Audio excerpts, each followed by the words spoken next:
Good morning, everyone. The country has just taken part in a giant democratic exercise, perhaps the biggest in our history.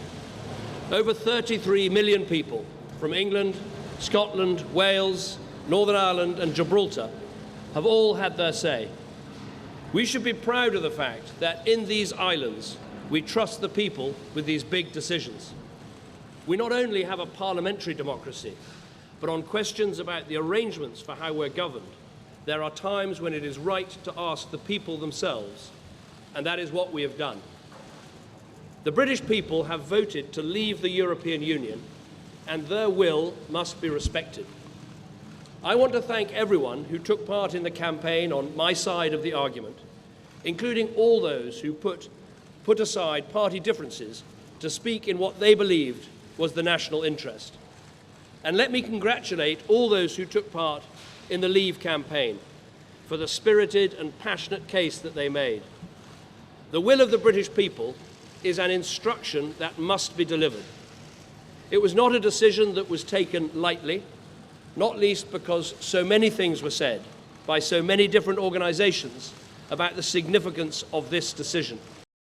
I fought this campaign in the only way I know how, which is to say directly and passionately what I think and feel, head, heart and soul.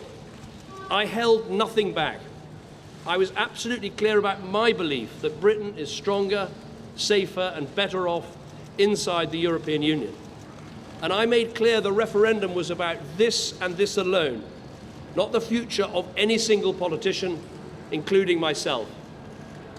But the British people have made a very clear decision to take a different path. And as such, I think the country requires fresh leadership to take it in this direction. I will do everything I can as Prime Minister to steady the ship over the coming weeks and months.